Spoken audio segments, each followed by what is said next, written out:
មិត្តចាស់ក្រោយបែកគ្នាជាច្រើនឆ្នាំគេនាំភរិយាមកណែនាំដោយស្នាមញញឹមខ្ញុំស្ទើរខាំងពេលឃើញមុខនារីម្នាក់នោះនាងគឺអតីតស្នេហ៍ដែលខ្ញុំមិនដែលភ្លេចអតីតសង្សារបែរជាប្រពន្ធមិត្តខ្ញុំ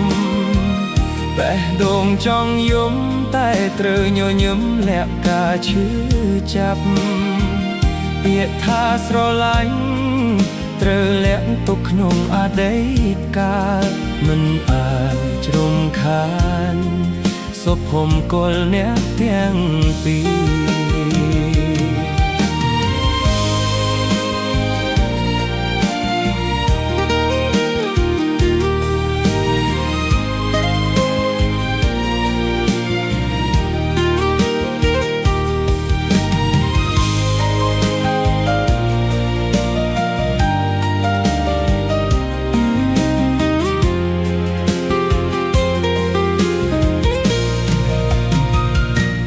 សំឡឹងខ្ញុំភ្នែកក្រហមហាក់ចង់និយាយ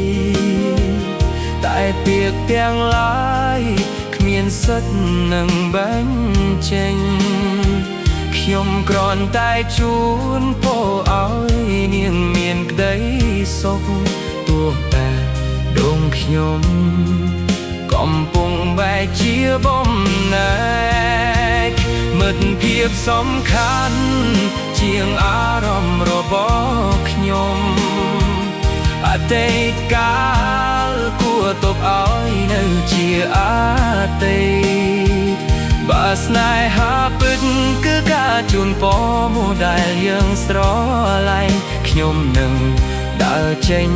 ដោយមិនបំផ្លាញស្នាមញញឹមនាងអតីតសង្សារគឺជាប្រពន្ធមិត្តខ្ញុំស្នេហាមួយនេះទុកត្រឹមការចងចាំ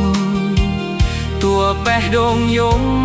ក៏មិនហ៊ានបងហាញចេញសូមឲ្យមានសុភមង្គលរហូតទៅ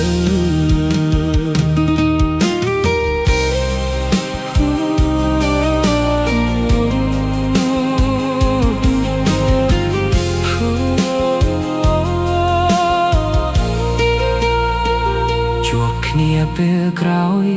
សូមរាប់គ្នាត្រឹមជាមិត្តហើយទុកអតីតឲ្យនៅក្នុងការចងចាំ